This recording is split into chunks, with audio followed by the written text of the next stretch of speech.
हम लोग हमारे समाज का जन जागरण को आगे बढ़ा रहे हैं। दोस्तों, हम लोगों ने लगातार पिछले 2015 से लगातार अपना कार्यक्रम कर रहे हैं। बहुत कोशिश किया समाज को आगे बढ़ाने के लिए। इस कोशिश में हजारों लोग भागीदार बने। हमारा गुजरात के भाई हो, मध्य प्रदेश के भाई हो, राजस्थान, महाराष्ट्र, बहुत कोशिश किया और जितना कोशिश हुआ उतनी कोशिश का फल मिला होता, परिणाम मिला होता तो हम बहुत आगे निकल गए। लेकिन कोशिश का फल या परिणाम नहीं मिला, ऐसा भी मैं कहना अच्छा नहीं मानूंगा। ये एक प्रोसेस है कि आप सच बोलने की कोशिश करते हो तो झूठे लोग आपको रोकेंगे। आप सच बोलने का कोशिश करते हो तो झूठे लोग आपको रोकने का प्रयास करेंगे। ऐसा मैं क्यों कह रहा हूं? इस धरती पर, भारत भूमि पर मात्र एक आदिवासी कौम है जो सुबह से शाम तक सच बोलती है। भारत भूमि में एकमात्र आदिवासी कौम है जो सुबह से शाम तक सच बोलती है। इसके अलावा दूसरे लोग हैं वो क्रमशः कम ज्यादा झूठ बोलते हैं। ऐसा मैं क्यों कह रहा हूं? ये मैं इसलिए कह रहा हूं कि हम लोग इसी मिट्टी की पैदाइश है, यही के हैं, भारत भूमि का मूल बीज है, यही की उपज है। इसलिए हमारे झूठ बोलने का कोई सवाल ही नहीं है। और जो दूसरे लोग हैं वो न्यूनाधिक बाहर से आए हैं, तो वो सच कैसे बोलेंगे?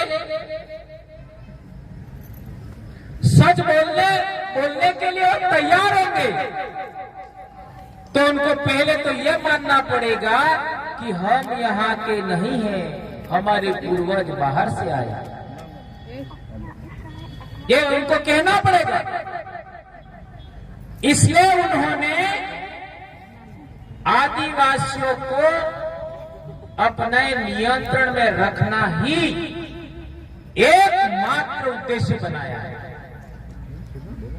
जब से आए हैं आदिवासियों पर हमारा नियंत्रण होना चाहिए, यह एकमात्र उद्देश्य उन्होंने बनाया है। और आदिवासियों को अपने नियंत्रण में रखने के लिए, अपने शासन के अधीन रखने के लिए, अपनी सत्ता के अधीन रखने के लिए उन्होंने कई तरीके अपनाए। इनमें से दो तरीके बहुत महत्वपूर्ण हैं। एक धर्म, एक राज। धर्म भी आदिवासियों पर नियंत्रण करने के लिए है और राज भी आदिवासियों पर नियंत्रण करने के लिए है।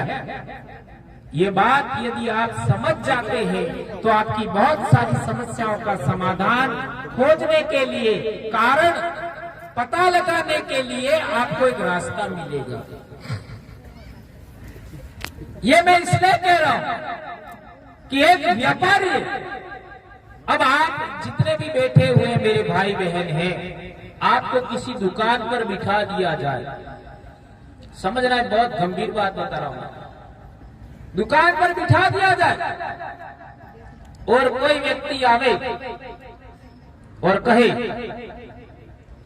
काले पैसा आलती मारे આજે એમ થઈ ગયું તેમ થઈ ગયું, જરૂરત है तो તમે શું કરોગા? आल दोगा कि नहीं आलोगा? है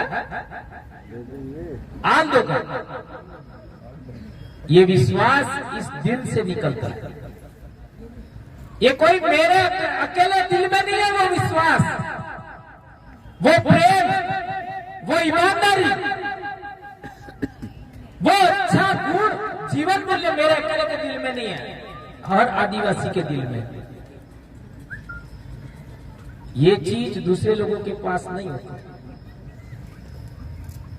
यदि हम लोगों को कोई दुकान का मैं सामान रखे हुए सामान का भाव पूछेगा, कीमत पूछेगा, तो हम बहुत मुश्किल 1 या 2 रुपये से ज्यादा उसका भाव नहीं बता पाएंगे। सही कह रहा हूं, गलत कह रहा हूं? यदि 25 रुपये की कोई वस्तु है तो हम ज्यादा 26, 27 से ज्यादा ले ही नहीं पाएंगे, नहीं ले पाएंगे। ये ईमानदारी, ये मानव मूल्य हमारे जीवन में है, हमारे दिल में बसते हैं वो मानव मूल्य। तो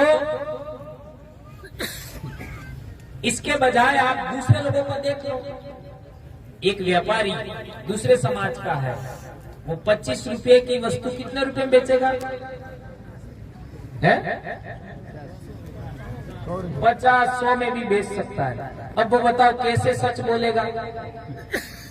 सच बोल पाएगा? नहीं बोल पाएगा। और राज करने वाले लोग हैं, वो सच बोल पाएंगे?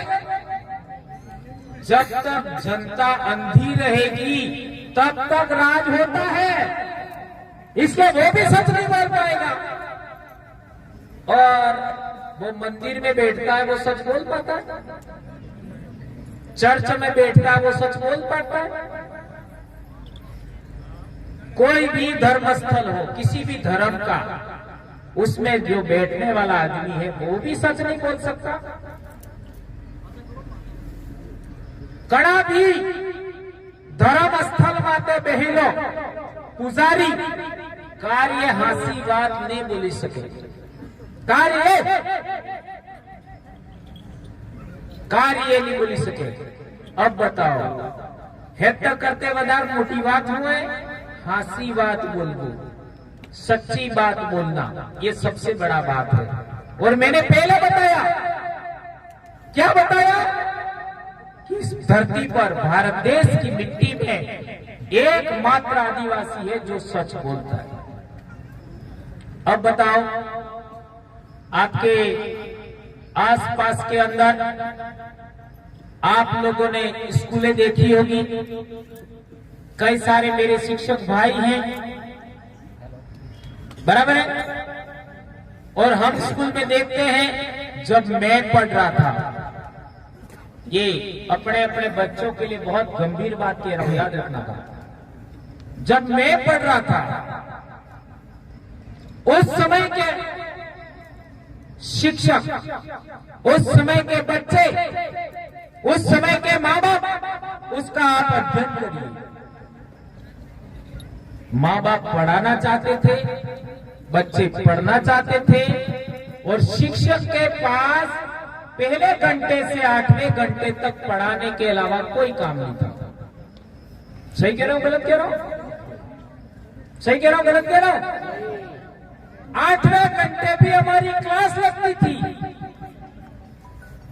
कोई काम नहीं था। शिक्षक के पास मात्र पढ़ाना, इसके अलावा कोई काम नहीं। बच्चे भी इधर उधर स्कूल आ गए, इसके बाद कहीं जाते नहीं थे। मैं पढ़ता था तब की बात कर रहा हूं। आज क्या हो रहा है? सोचिए, उस समय के अंदर एक बहुत बड़ी बात और भी होती थी, इसको समझे बगैर बात आगे नहीं बढ़ सकती। उस समय संयुक्त परिवार होता था, आज एकल परिवार है। संयुक्त परिवार बहुत बड़ी बात थी। दादा दादी, काका काकी, बाबा बाबी, सोरा है तो एक घेर में रहता हूं। हंसी बात का झूठी बात है तो एक घेर में। और ज्यादातर बच्चों को स्कूल भेजने का, तैयार करने का, पढ़ाने का, जल्दी नहीं उठ रहे तो डांटने पीटने का, कोई गलत काम कर रहे हैं तो उनको ठीक करने का, ये सारा काम काज है वो दादा दादी ही करते थे। सही कह रहा हूं, गलत कह रहा हूं? आज क्या हो गया, माँ बाप और बच्चे बस एक परिवार अलग। अब बताओ मेरे को, मेरी उम्र तो ठीक है, लेकिन जो लोग माँ बाप हैं और जिनके बच्चे पढ़ते हैं उनसे मेरा सवाल है, क्या आप अपने बच्चों को सुधारने की क्षमता रखते हो? उनको अनुशासित रखने की क्षमता रखते हो? क्या आपका बच्चा गलत दिशा में जा रहा है तो क्या आप बच्चे को बोल पाते हो? नहीं बोल पाओगे। ध्यान रखो, कोई भी माँ बाप अपने बच्चों को गलत दिशा में जा रहा है नहीं कह पाते, अनुशासित नहीं कर पाते। वो अपेक्षा करते हैं, क्या अपेक्षा करते हैं? मार साहब ठीक करें। हम जब भी माँ बाप के पास बच्चे के लिए जाते हैं तो माँ बाप हम कहीं एक ही सवाल, मार साहब सोरो मानतस नहीं तम इस ठीक करो। ये माँ बाप ने दोष नहीं है, मार साहब ने दोष नहीं है, सोरो ने दोष नहीं है, एकल परिवार हो गया ये दोष है। हम छोटे थे तब हमारे माँ बाप, मेरे अपने माँ बाप ने भी कभी भी मेरे को अनुशासित करने का काम नहीं किया, मेरे को समझाने का काम नहीं किया, मेरे को पढ़ाने का काम नहीं किया। मैंने कोई गलत काम किया तो दंडित करने का काम मेरे माँ बाप ने कभी नहीं किया। मेरे दादा दादी, मेरे काका काकी, मेरे बाबा बाबी, मेरे गांव के लोग यही हमको कंट्रोल करते थे, सभी बच्चों को। और हमारे गांव का गमेती रेवा था, आज गलती की दी तो 15-20 बार ठोकता। कहीं भैंसे चरा रहे बच्चे और नेचुरल है बच्चे खेलते हैं, भैंसे चरा रहे और भैंसे खा रही है अनाज, तो वो देख जाते तो कुछ नहीं कहते, खाने दो। वो ये पता करते बच्चे कौन कौन है और क्या कर रहे हैं। 15-20 दिन बाद वो ठोकते थे।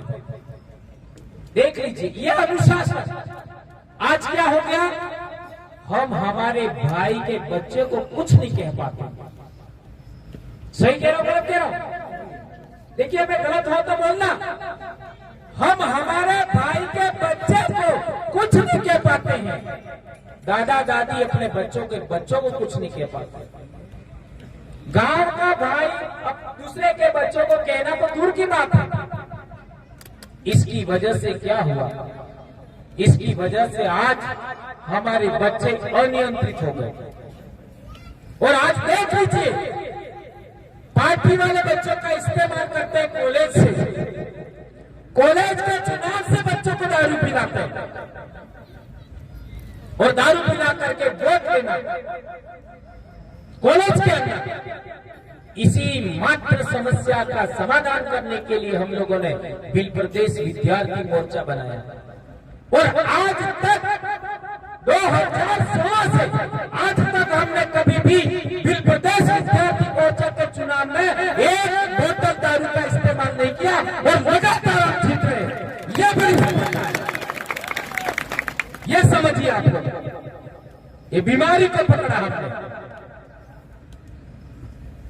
आज बच्चे इस बात को पकड़ते नहीं, तो वो बात ही नहीं होती डूंगरपुर में। तो पहले ये होता था। एक बात आपने और देखी होगी, बच्चा यदि गलत दिशा में जा रहा है, दारू पी रहा है या कोई भी गलत काम कर रहा है, नेचुरल है वो उस उम्र के अनुसार। मैं ये कहना चाहता हूं कि बच्चे को कंट्रोल करने का तरीका क्या है। आज कितने बच्चे आत्महत्या कर रहे हैं।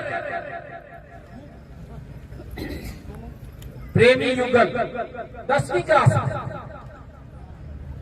भाई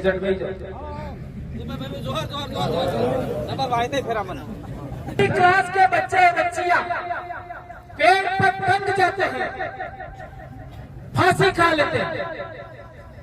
और नौजवान बच्चा 17-18 साल 20 साल का बच्चा कहीं दारू पी करके एक्सीडेंट हो जाता है, मर जाता है। ऐसा कोई घटनाक्रम हो जाता है तो सबसे पहले दुख किसको होता है? किसको होता है? बच्चे का एक्सीडेंट हो गया, मर गया या पेट टूट गया, लड़का लड़की फांसी खा गए, मर गए, तो सबसे पहले दुख किसको होता है? आई बात बराबर है, हंसी बात के छूटी बात पर आई बाने मन में एम रहे के स्वरूप मानतुस नेते दया दावेस पर फिर भी एक मन में टीस जरूर है। सोरो के चूस नहीं कर दो बड़े गाड़ी आप जीते। ये आज फीलिंग्स आ रही है, देख लेना। सोरो मानतुस में तो हमसा एंजॉय था कि और नेचुरल है। एक जानवर, एक पक्षी भी अपने बच्चे से प्यार करता है। भेड़ भी, आप लोगों ने उदाहरण हजारों बार सुने होंगे।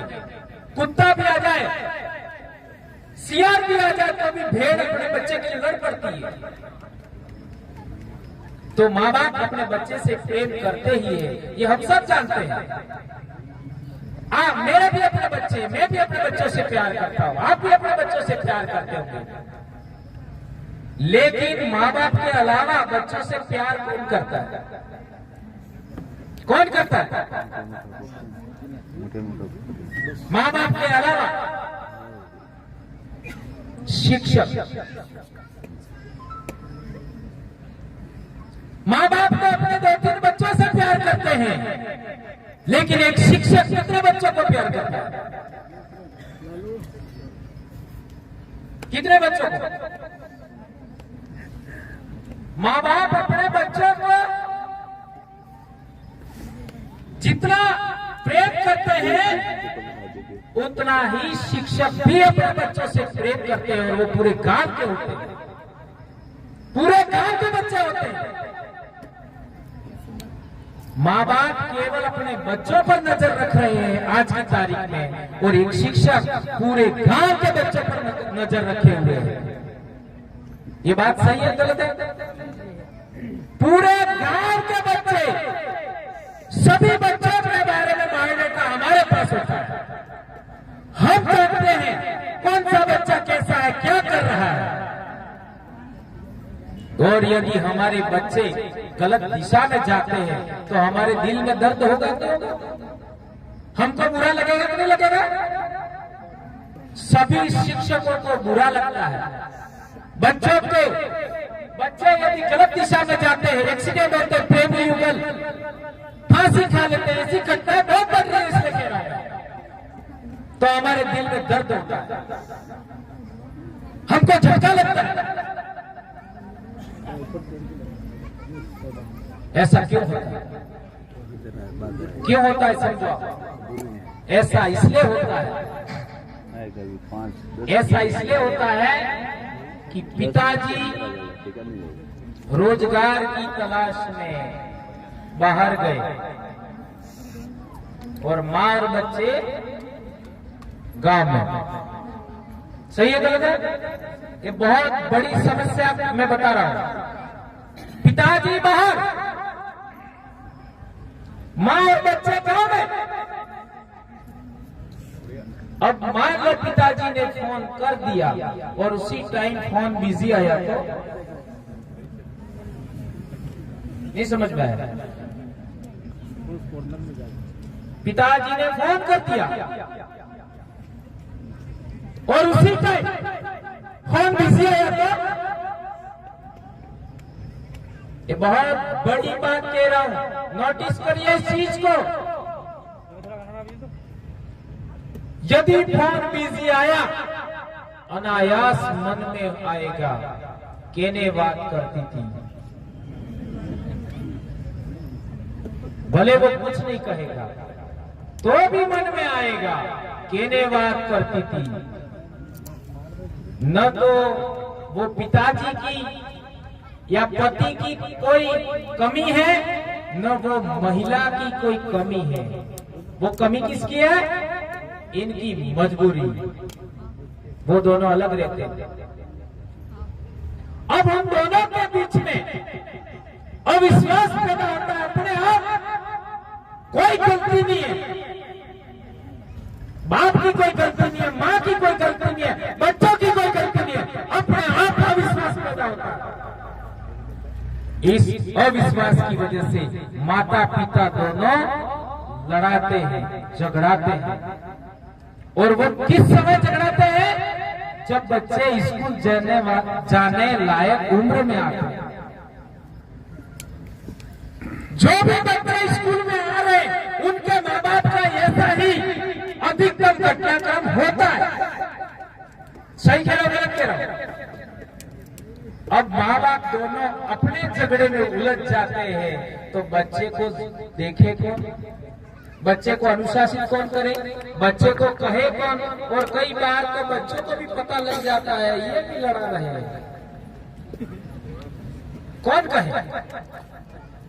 ये हालात हमारे समाज के हो गए। ये उदाहरण मैंने क्यों दिया, ये जानना भी जरूरी है। ये उदाहरण मैंने क्यों दिया, ये जानना जरूरी है। जब हमारा परिवार संयुक्त परिवार था तब ये समस्या नहीं थी। जब हम पढ़ रहे थे तब ये समस्या नहीं थी, ये समस्या आज है। उस समय जो हमारी माँ होती थी वो देरानी जेठानी सासू माँ सबके साथ रहती थी, तो उसका टाइम अपने आप पास हो जाता था। अब एकल परिवार है, टाइम कैसे पास हो? एक बहुत बड़ी समस्या है। तो संयुक्त परिवार था, उसमें बच्चों का भी सुरक्षा था, हमारी माँ का भी सुरक्षा था। और पहली बात तो उस जमाने में बाप बाहर कमाने जाता ही नहीं था। क्या जाता था? क्या नहीं जाता था। तो पिछले 30-40 साल में हमारे युवा, हमारे पिताजी अहमदाबाद रोजगार के लिए जा रहे हैं, तो यह किसकी गलती है? ये समझाने के लिए मैंने आपको ये उदाहरण दिया। ये किसकी गलती है? किसकी कमी है? तो आप कहोगे रोजगार के लिए पैसे की जरूरत है तो जाना ही पड़ेगा। मैं इसको ऐसे नहीं मानता, मैं इसको ऐसा नहीं मानता। जितना भी आदिवासी के नाम पर बजट आया अभी तक आदिवासी इलाके में, उस बजट से आदिवासियों की जमीन, आदिवासियों की खेती बाड़ी, आदिवासियों के जल स्रोत, वो पहाड़ियां, नहरें, ये सब बन गई होती तो कौन सा आदिवासी अहमदाबाद जाता? बताओ मेरे को। इसका मतलब है हमारे आज बच्चे, युवा पीढ़ी के लोग शहर के अंदर मजदूरी के लिए जाते हैं, अहमदाबाद जाते हैं, इंदौर जाते हैं, हिम्मतनगर जाते हैं, डूंगरपुर जाते हैं, बांसवाड़ा जाते हैं, दाहोद जाते हैं। ये मात्र और मात्र हमारे नेताओं की कमी है, उनकी वजह से ये हुआ है, ऐसा मैं मानता हूं, ऐसा मैं मानता हूं। तो यदि हमारा बच्चा आज की तारीख में माता पिता दोनों साथ नहीं रहने की वजह से हमारे बच्चे अनुशासनहीन हो जाते हैं, गलत दिशा में चले जाते हैं, पढ़ नहीं पाते और वो फांसी खा जाते हैं, उनके भी दोषी ये राजनेता लोग हैं, यह मैं कहना चाहता हूं। इन लोगों ने हमारे समाज को अभी तक रोजगार लायक नहीं बनाया, हमारी जमीनों को खेती लायक नहीं बनाया। इसकी वजह से हमारे सामने ये समस्या है। और एक बड़ी बात, 2021 से हमको प्रशिक्षण करवा रहे हैं। 2001 से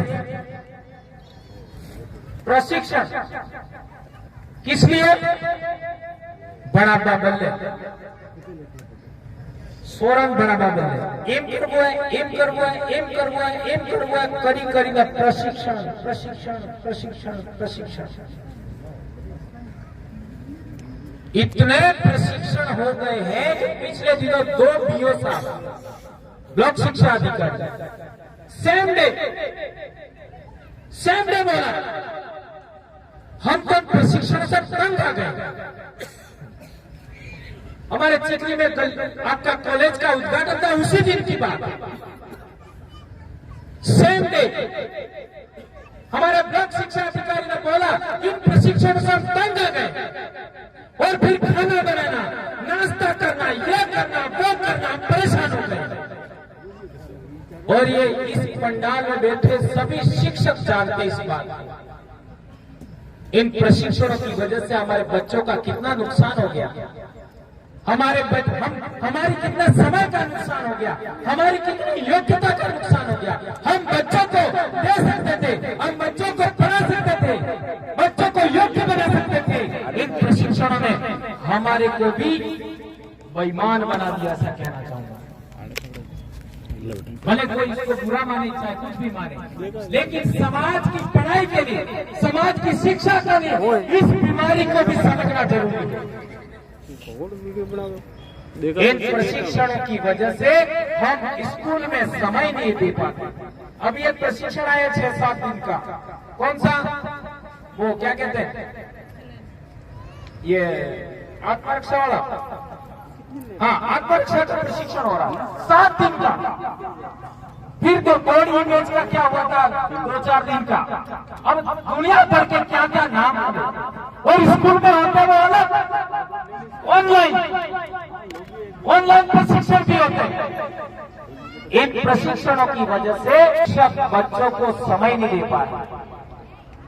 यदि मान लेते हैं एक 6 क्लास के स्कूल में जाओ आप, 6 क्लास, यदि शिक्षक ने इधर भी देखा तो भी बच्चे नाचने कूदने लग जाते हैं। इन पर बराबर नजर रखनी पड़ती है। 5वीं और 6वीं ऐसी क्लास होती है जिसको जितना पढ़ा उतना कम होता है, जितना पढ़ा उतना कम होता है। यदि उस समय बच्चों को शिक्षक समय नहीं दे पाएगा, बच्चों को सही तरीके पढ़ा नहीं पाएगा, और माता पिता संयुक्त परिवार की वजह से वो दादा दादी भी पढ़ाते थे, वो चीज भी खत्म हो गई। इस वजह से बच्चों को पाठ पढ़ने नहीं आता। एक गंभीर समस्या और समझना, बच्चे को पाठ पढ़ने नहीं आता है। और हमारा आदिवासी बच्चा, दूसरे बच्चों की बात नहीं कर रहा हूं मैं, केवल आदिवासी बच्चों की, आदिवासी बच्चे 8वीं क्लास में उनको पाठ नहीं पढ़ने आता है तो वो शर्माते नहीं शर्माते। 8वीं क्लास में ध्यान रखो, 8वीं क्लास में बच्चे को पाठ नहीं पढ़ने आता है, वो शर्माता है। और यदि टीचर ने डांट दिया दूसरे बच्चों के सामने तो उसका आत्मविश्वास हर्ट होता है, उसका स्वाभिमान हर्ट होता है। फिर वो बच्चा स्कूल से धीरे धीरे दूर होने लगता है। लास्ट तक आ जाना चाहिए, पीछे जगह खाली नहीं होती। फिर वो बच्चा स्कूल से धीरे धीरे दूर होने लगता है, और उसी समय एक व्रत शुरू होता है उसी उम्र में। इसको कहते हैं मंशा व्रत। इसी बीमारी को आइडेंटिफाइड करते हुए मैंने पिछली बार एक शिक्षक ने ही वो बात बोली थी उदयपुर में 3 साल पहले, वही बात मैंने दोहरा दी ग्राम सभा वालों के निवेदन पर, तो बहुत हंगामा हुआ। और फिर बच्चा लग जाता है उसमें। कौन सा टाइम लगता है याद रखो, जुलाई, अगस्त, सितंबर, अक्टूबर, नवंबर, ये ऐसे महीने होते हैं जब आदिवासी इलाके में सभी के सभी बच्चे स्कूल आते हैं। नवंबर के बाद बच्चे स्कूल नहीं आते हैं, केवल परीक्षा देने आते हैं। कई जगह ऐसा भी मैंने देखा है, 50% आते हैं। देखिए आप, गंभीर बात कर रहा हूं मैं, मेरा अनुभव बोल रहा हूं मैं। तो जब बच्चे 100% स्कूल आते काले व्रत, परसुए व्रत, हाँ 3 महीने तक व्रत व्रत व्रत।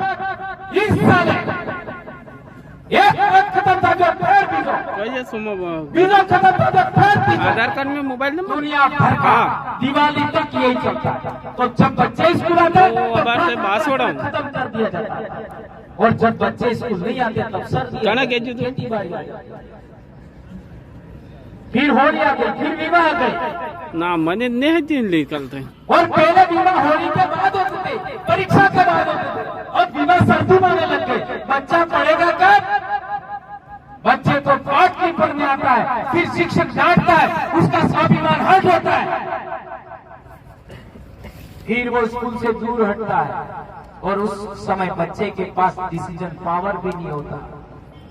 फिर वो बच्चा क्या करेगा? इन्हें अवड़े वो करे, समझो, इन्हें अवड़े वो करे, और फिर वो बच्चा गलत संगति में लग जाता है, बर्थडे मनाने लग जाता है। और बर्थडे मनाते हैं तो डीजे अनिवार्य है। कई बच्चे तो दारू ले आते हैं, और कई आपने समाचार सुने होंगे इस मामले में, मां को पीट दिया बच्चे ने, बकरी बेच दी, ऐसा भी समाचार सुना होगा। और इसी बर्थडे के चक्कर में, जन्मदिन के चक्कर में बच्चा पीना शुरू कर देता है, चोरी भी करते हैं। ये समाचार आजकल आप सुन रहे होंगे। समाचार एक बैग कम बनाया तो मार डाला। जी जी, बहुत बड़ी बात बताया आपने, एक बैग कम बनाया तो बच्चे को मार डाला, मां को मार दिया अभी। ये ऐसे हम घटनाएं सुन रहे हैं। अब वो बच्चे स्कूल से बाहर क्यों हुए थे? पाठ नहीं पढ़ते आ रहा है, इस वजह से स्कूल से बाहर हुए थे। पसंद नवड़े वो करे, अर्थात बर्थडे मनाते, डीजे लाते, दारू पी करके हुड़दंग करते, माँ बाप के कंट्रोल से बाहर हो जाते हैं। माँ बाप के कंट्रोल से बाहर क्यों? बात बाहर है, माँ अकेली करते हैं, एकल परिवार है, और गांव का कोई व्यक्ति, दादा दादी काका बाबी बच्चे को नहीं बोलता, वो कंट्रोल नहीं करता, इसलिए बच्चा कंट्रोल से बाहर हो जाता है। फिर क्या होता है? बच्चे अपनी इच्छाओं को, अपनी आकांक्षाओं के अनुरूप सफल नहीं हो पाते, क्योंकि पैसे नहीं होते, सफल नहीं हो पाते, तो फिर वो बच्चे क्या करते? अणी जिंदगी में तो आपने सुख नहीं मिलती, अणी जिंदगी में तो अपनी इच्छाएं पूरी थाती ने। एक हाथे मरीजों तो फिर आता वाला समय में आपने एक हाथे जीवा, एक हाथे सलभ था, ऐसा करके एक साथ एक ही रस्सी से एक ही पेड़ पर आत्महत्या कर लेते हैं। क्या ये मैं सही कह रहा हूं, गलत कह रहा हूं? ये हो रहा है कि नहीं हो रहा है?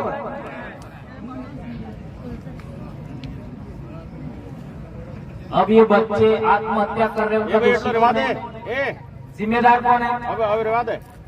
आप बोलो, बच्चे आत्महत्या कर रहे हैं, उसका जिम्मेदार कौन है? बच्चे स्कूल से बाहर होते हैं, उसी कारण को पकड़ो, उसी कारण को पकड़ेंगे तो समझ में आएगा कि बच्चा आत्महत्या क्यों कर रहा है। जिस बच्चे को पाठ पढ़ने आता है, जो बच्चा अच्छा नंबर आ रहा है, माँ बाप की आकांक्षा के अनुरूप पढ़ रहा है, वो बच्चा कभी आत्महत्या नहीं करता है, और कभी भटकता नहीं है, कभी अनुशासनहीन नहीं होता। जिस बच्चे को पाठ नहीं पढ़ना आता है, वो बच्चा स्कूल में लेके क्या करेगा? इसलिए मैं इस मामले में दोषी किसको मानता हूं? शिक्षक पढ़ा नहीं पाता है, उन कारणों को पकड़ता हूं। इसलिए हमारे शेड्यूल्ड एरिया के अंदर बच्चे फांसी खा रहे और पढ़ाई नहीं पढ़ पा रहे, पाठ पढ़ना नहीं आता, जोड़वा की कुआ बात नहीं आता। इसके लिए मैं कहना चाहता हूं, हमारे सभी नेता, चाहे कांग्रेस के हो, बीजेपी के हो, किसी भी पार्टी के नेता हो, उनको आवाज उठानी चाहिए। क्या आवाज उठानी चाहिए? शिक्षक को शिक्षक रहने दो, नंबर 1 आवाज। शेड्यूल्ड एरिया के आदिवासी नेताओं को, चाहे वो किसी भी पार्टी के हो, उनको आवाज उठानी चाहिए। कि शिक्षक को शिक्षक रहने दो। नंबर 1, हर दुकान, नंबर 2, हर दुकान के बाद बाहर बोर्ड लगना चाहिए। हर दुकान के बाहर क्या बोर्ड लगना चाहिए? 20 साल से कम उम्र के बच्चों को नशा बेचेंगे नहीं। ऐसा होना चाहिए कि नहीं? और जो भी दुकानदार 20 साल से कम उम्र के बच्चे को नशा बेचता है, चाहे वो गुटखा हो, चाहे वो तंबाकू हो, चाहे वो बीड़ी हो, सिगरेट हो, दारू हो, जो भी दुकानदार 20 साल से कम उम्र के बच्चा या बच्ची को नशा बांटता है, उसको 10 साल की जेल होनी चाहिए। यह प्रावधान होना चाहिए। तीसरा, मंदिर के बाहर भी बोर्ड लगना चाहिए। क्या बोर्ड लगना चाहिए? 20 साल से कम उम्र का बच्चा बच्ची व्रत उपवास करके मंदिर में नहीं आवे। 20 साल से कम उम्र, वो पढ़ाई की उम्र है, और पढ़ाई की उम्र में दिशा भटका इसी वजह से होता है। इन व्रत उपवास में बच्चे चाहते हैं वहां कोई भी देखता है, जो मर्जी है वो करते हैं। इस वजह से हमारे बच्चों अनुशासनीय हो रहे हैं। जो बच्चे पढ़ना चाहते हैं उनको भी डिस्टर्ब करते हैं। इसलिए वहां भी बोर्ड लगना चाहिए। 20 साल से कम उम्र के बच्चे मंदिर में व्रत उपवास करके नहीं आते, और इसका भी उल्लंघन होता है तो पुजारी को भी दंडित किया जाना चाहिए। ये हम चाहते हैं। इसलिए चाहते हैं, अभी पिछले समय में एक बहुत बड़ा रिसर्च आया, जो इंसान जितना समय तक भूखा रहता है उतना उसको बीमार होने का चांस है। लाइलाज बीमारियां हो सकती हैं। और हमारे को एक दिन क्या, 2 दिन क्या, 15-15 दिन के उपवास, 15-15 दिन, कई उपवास तो महीना पर। इसलिए हमारा समाज कमजोर हो गया, हमारी बेटियां कमजोर हो गई। आज आप देख लीजिए, हम पढ़ रहे थे तब हमारी बेटियों का वजन कितना था, आज हमारी बेटियों का वजन कितना है, सोच लीजिए। बहुत गंभीर हालत है। इसलिए मैं कहना चाहता हूं कि हमारी शिक्षा और स्वास्थ्य को बचाएंगे तभी हम लोग मालिक असली बन पाएंगे। ये मैं कहना चाहता हूं। ये 2 बड़ी गंभीर बातें मैंने आपको बताई, शिक्षा और स्वास्थ्य को संभालने के लिए। और इसके लिए जितने बड़े शिक्षक भाई हैं, आज हमने ट्राइबल एम्प्लॉयज फेडरेशन बनाया, उसका प्रथम उद्देश्य होना चाहिए आदिवासी कर्मचारी गणसंघ जो बनाया है उसका सारा विधान मैंने बनाया है। लेकिन आप सभी शिक्षक भाइयों को मेरा अनुरोध है कि हमें हमारे बच्चों को पाठ पढ़ना अनिवार्य आना चाहिए। इसके लिए हमको प्रयास करना चाहिए, ज्ञापन देने चाहिए कि जुलाई, अगस्त, सितंबर, अक्टूबर, नवंबर महीने तक कोई प्रशिक्षण नहीं होना चाहिए। यह स्टेप हमको लेना चाहिए। यह मैं कहना चाहता हूं। हम केवल बच्चों को पढ़ाएं। एक और गंभीर बात, आरक्षण। आरक्षण की बात थोड़ा सा बताइए। हमारे इलाके में सभी सरपंच आदिवासी है, हमारे इलाके में सभी प्रधान आदिवासी है, हमारे इलाके में सभी जिला प्रमुख आदिवासी है, एमएलए आदिवासी है, सांसद आदिवासी है। ये संविधान के कौन से आर्टिकल की वजह से? इलाके की बात कर रहा हूं, उनकी बात नहीं कर रहा हूं। ये इलाका निश्चित इलाका है, वो संविधान के कौन से अनुच्छेद की वजह से? 244(1). हाँ, खड़े होकर बताओ। 244(1). 244(1) के तहत 5वीं अनुसूची। दादा ने 2 बातें बताई, 244(1) और 5वीं अनुसूची। 244(1) ये संविधान का अनुच्छेद है। इस अनुच्छेद के तहत पूरा बांसवाड़ा, पूरा प्रतापगढ़, लगभग एक या कुछ इलाका छोड़ करके पूरा उदयपुर, पूरा डूंगरपुर और सिरोही का 2-3 तहसीलें, कुछ पाली का हिस्सा है, कुछ चित्तौड़ का हिस्सा है, कुछ राजसमंद का हिस्सा है, ये शेड्यूल्ड एरिया कहलाता है। अनुच्छेद 244(1) में आइडेंटिफाइड इलाका है, उसको अनुच्छेद 244(1) में जो आइडेंटिफाइड इलाका है उसको कहते हैं अनुसूचित क्षेत्र। तो ये नेता क्या बोलते हैं? टीएसपी क्षेत्र। संविधान में क्या लिखा है? अनुसूचित क्षेत्र, लेकिन बोलते क्या है? टीएसपी। टीएसपी क्या है? ट्राइबल सब प्लान। प्लान का मतलब क्या होता है? योजना। ट्राइबल सब प्लान, जनजाति उप योजना क्षेत्र। संविधान में क्या लिखा है? अनुसूचित क्षेत्र। और इस इलाके में अनुसूचित कौन है? ये इलाके में अनुसूचित कौन है? अनुसूचित कौन है? आदिवासी। इसका मतलब है यह इलाका आदिवासियों की संस्कृति समृद्ध इलाका है, आदिवासी संस्कृति समृद्ध इलाका है।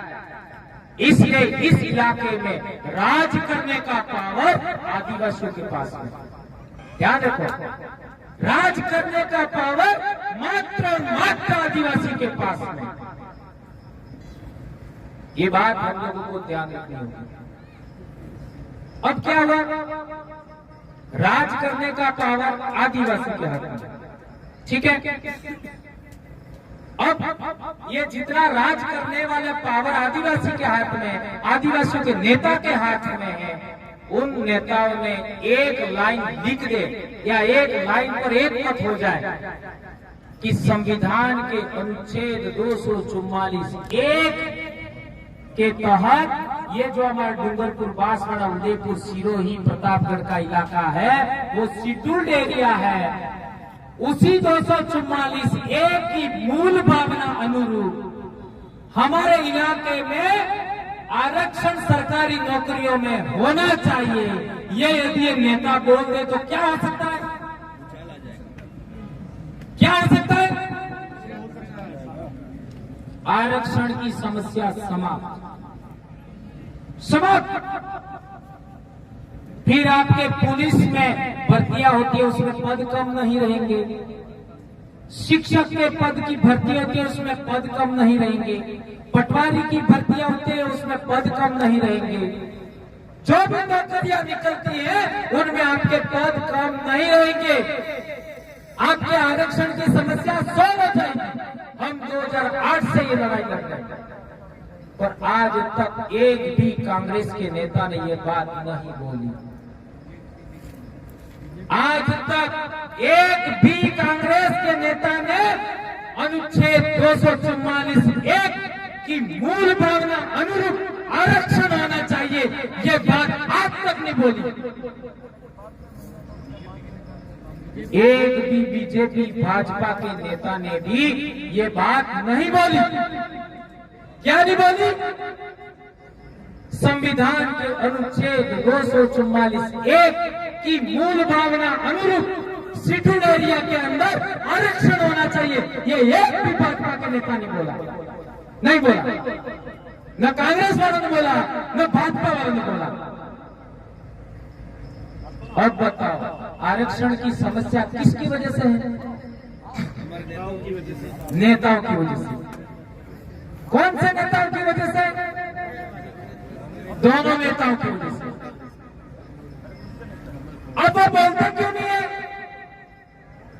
क्या वो हमारे कांग्रेस भाजपा के इतने साल से जो नेता हैं वो क्या इस बात को नहीं जानते?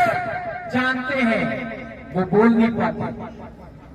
ध्यान रखो, वो जानते हैं, बोल नहीं पाते। इसका कारण क्या है?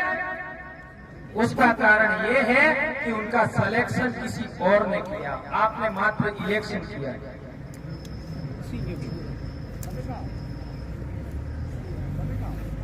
इन नेताओं का सिलेक्शन आपने नहीं किया है, आपने केवल इलेक्शन किया है। यदि सिलेक्शन भी आपने किया होता तो वो बोलते। तो आरक्षण की समस्या समाप्त करनी है, समाधान करना है। हमको आरक्षण ज्यादा चाहिए, हमको नौकरियों में ज्यादा जाना है। अभी तो संविधान में भी संशोधन हो गया, 10% आरक्षण होकर के 60 हो गया, कई राज्यों में 70 हो गया, कई राज्यों में 80% आरक्षण हो गया। तो राजस्थान में भी आरक्षण की सीमा बढ़नी चाहिए, हमारा 45 से ज्यादा होना चाहिए। और वो कब होगा? कब होगा? जब आपके नेता बोलेंगे। हाँ जी। और आपके नेता क्यों नहीं बोलते? उनका सिलेक्शन किसी और ने किया। तो नेताओं का मुंह खुलवाना है तो क्या करना पड़ेगा? आवाज नहीं आ पाएगी, अपन आधे घंटे बाद बात करें। नेताओं का मुंह खुलवाना है तो क्या करना पड़ेगा? नेताओं का मुंह खुलवाना है तो सिलेक्शन का पावर तुम्हारे हाथ में होना चाहिए, आदिवासी के हाथ में होना चाहिए। ये हम पिछले 4-5 साल से समझा रहे हैं। बाकी कभी समस्या का समाधान नहीं होगा। लिख लो, आज के बाद गारंटी दे रहा हूं, नहीं होगा। ये बात मैं कहना चाहता हूं। एक और बात, जमीन संबंधी जितनी भी समस्या है उनका निवारण भी आपके सिलेक्टेड किए हुए नेता ट्राइबल एडवाइजरी काउंसिल में जाकर के बोलेंगे तभी होगा। एक और बात, जितने भी सामाजिक संगठन हैं वो 4 साल तक तो क्या करते हैं? समाज का काम करते हैं। हाँ, हम भी सामाजिक संगठन हैं, हम भी समाज का काम करते हैं, हम भी समाज का काम करते हैं, जन जागरण करते हैं, सम्मेलन करते हैं। और 5वें साल क्या करते हैं? उन पार्टियों के दलाल बन जाते हैं। ऐसा होता है क्या? होता 4 साल तक लगातार समाज का काम करते हैं, 5वें साल उसी खड्डे में कूद जाते हैं, जो खड्डा हमारे लिए घातक सिद्ध हो गया। तो क्या करना चाहिए? 5वें साल भी समाज का जन जागरण हो, इसके लिए क्या करना चाहिए? आदिवासी को चुनाव का जो मामला है वो भी अपने हाथ में लेना चाहिए। ये मैं नहीं कह रहा, संविधान निर्माता डॉक्टर भीमराव अंबेडकर ने भी कहा है। क्या कहा है? यदि लोकतंत्र में सफल होना चाहते हो तो सत्ता के मंदिरों पर कब्जा करो। ये बात याद रखो। यदि लोकतंत्र में सफल होना चाहते हो तो सत्ता के मंदिरों पर कब्जा करो। तो आप लोगों को सत्ता के मंदिर पर कब्जा करने के लिए इस बात को समझना होगा। ये बात मैं कहना चाहता हूं। इतनी बहुत सारी बातें मैंने आपको बताई। विशेषकर बच्चों को पाठ पढ़ना क्यों नहीं आता है?